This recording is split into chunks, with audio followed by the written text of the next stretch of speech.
ओम श्री शक्ति नमः। ओम श्री शक्ति नमः। ओम श्री शक्ति नमः। ओम श्री शक्ति नमः। ओम श्री शक्ति नमः।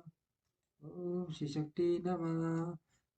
नंदीश्वर नंदीश्वर नंदीश्वर अवतार का वर्णन। यहाँ तक कि 42 अवतारों का वर्णन किया किया गया। अब नंदीश्वर अवतार का वर्णन किया जाता है। जनक कुमार जी ने पूछा, प्रभु आप महादेव के अंश उत्पन्न होकर पीछे शिव को कैसे प्राप्त हुए थे? वह सारा वृतांत मैं सुनना चाहता हूँ, उसे वर्णन करने की कृपा करें। नंदीश्वर बोले, सर्वज्ञ जनक कुमार जी, मैं जिस प्रकार महादेव के अंश से जन्म लेकर शिव को प्राप्त हुआ, उस सर्वज्ञ का वर्णन करता हूँ।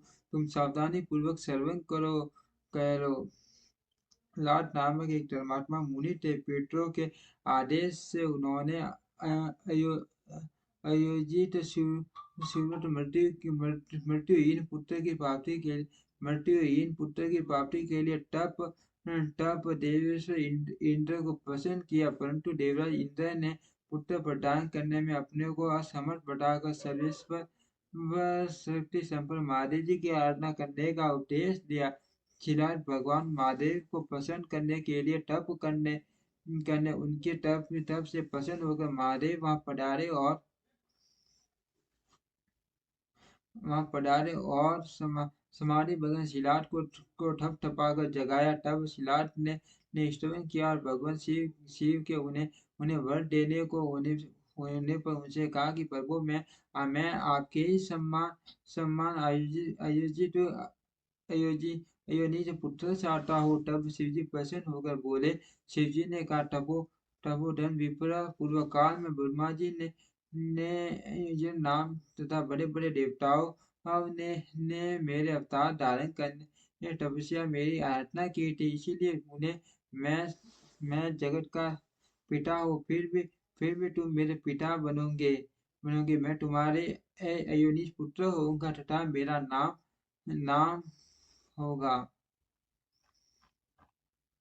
नंदीश्वर कहते हैं, मुने यो कहकर कृपालु शंकर ने अपने चरणों में पन्नी प्राप्त करके सामने खड़े हुए शिलाद मुनि की ओर कृपा दृष्टि से देखा। उन्हें ऐसा आदेश दे वे तुरंत ही उमा सहित वही अंतर्ध्यान हो गए। महादेव जी के चले जाने के 50 माह मुनि शिलाद ने अपने आश्रम में आकर ऋषियों से वह सारा वृतांत कर सुनाया। कुछ समय बीत जाने के बाद जब यज्ञवेताओं में श्रेष्ठ मेरे पिताजी यज्ञ करने के लिए यज्ञ क्षेत्र को जोत रहे थे, उसी समय मैं शंभु की आज्ञा से यज्ञ के पूर्व ही उनके शरीर से उत्पन्न हो गया। उस समय मेरे शरीर का प्रभा युगांतकालीन अग्नि के समान थी। तब सारी दिशाओं में प्रसन्नता छा गई और शिलाद मुनि की भी बड़ी प्रशंसा हुई।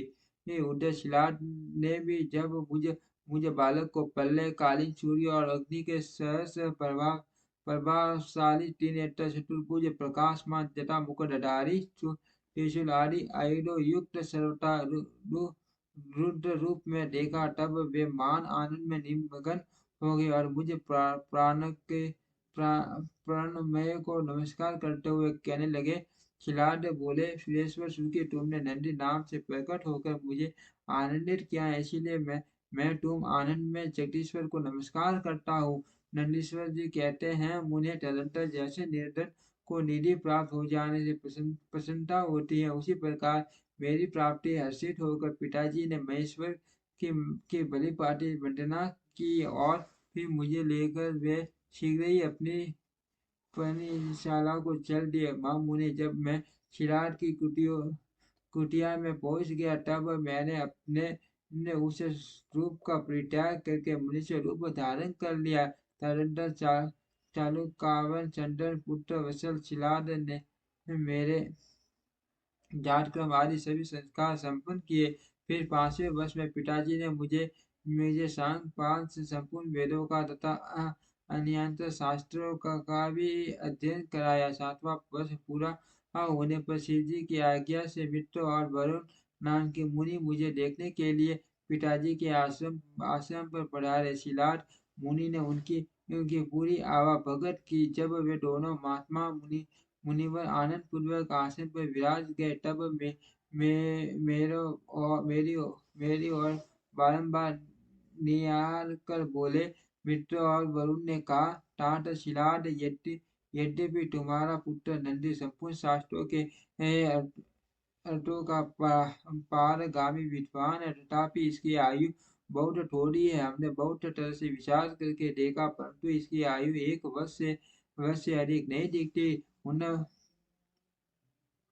विप्रों के यूं कहने पर पुत्र वत्सल शिलाद नंदी को साधु से लिपटा कर दुखार्त हो फुट फुट कर रोने लगे। तब पिता और पितामह को मृतक की भांति भूमि पर पड़ा हुआ देख नंदी शिवजी के चरण कमलों का स्मरण करके पश्चातापूर्वक पूछने लगा, पिताजी, आपको कौन सा ऐसा दुख आ पड़ा है जिसके कारण आपका शरीर कांप रहा है और आप रो रहे हैं? आपको वह दुख कहाँ से प्राप्त हुआ है? मैं इसे ठीक ठीक जानना चाहता हूँ।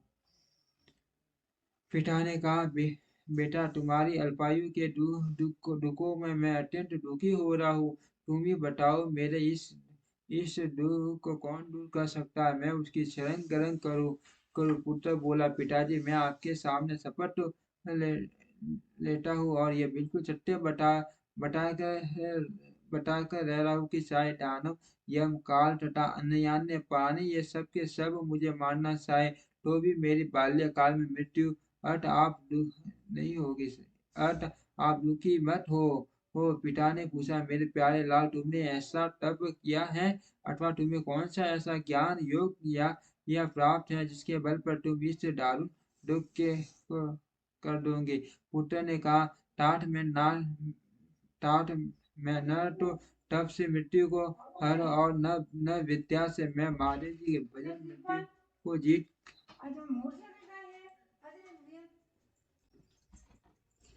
पुत्र ने कहा, तात मैं न तो तप से मृत्यु को हरा और न विद्या से मैं तो महादेव जी के भजन मृत्यु को जीत। इसके अतिरिक्त अन्य कोई उपाय नहीं है। नंदीश्वर जी कहते हैं, मुझे ये कहकर मैंने